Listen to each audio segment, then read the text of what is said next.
East Dallas, the same neighborhood that had the multifamily zoning, because they had all these transients, this is very attractive.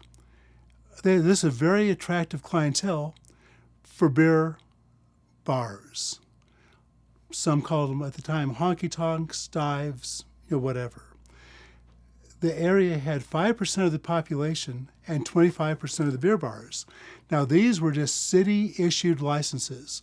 The state alcohol board or whatever wasn't involved.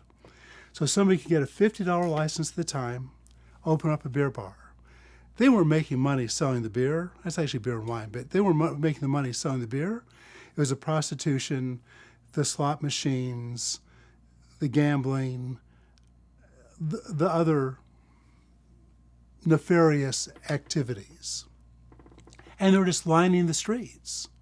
And people tried to close them down. And just like Chad West said, we can close down the bad ones. We're all in agreement, we've got to close down the bad ones. You can't close down the bad ones. We know this from the bars. We had people, 100 people sign petitions. They'd take photographs. They'd document. There'd be murders. There'd be all kinds of things happening at a bar.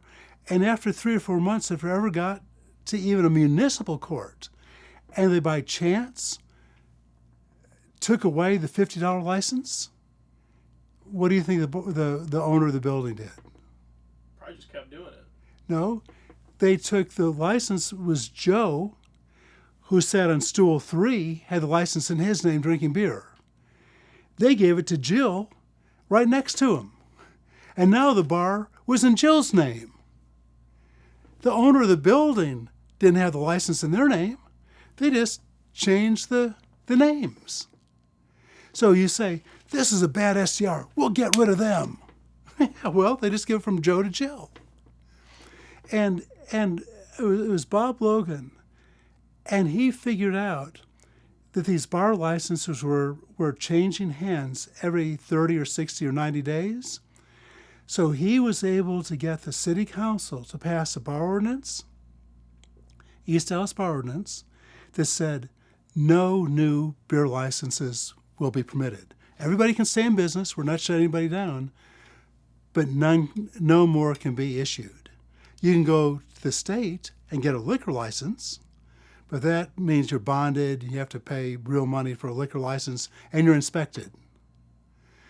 So within about a year, there were like 300 or 400 bars, just in a small little area.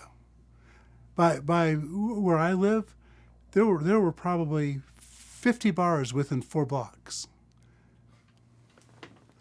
So that's the reason I'm saying this idea is, we don't want the party houses. They can't even define party house. We've got to crack down on these bad ones. We all agree with you the bad ones are bad.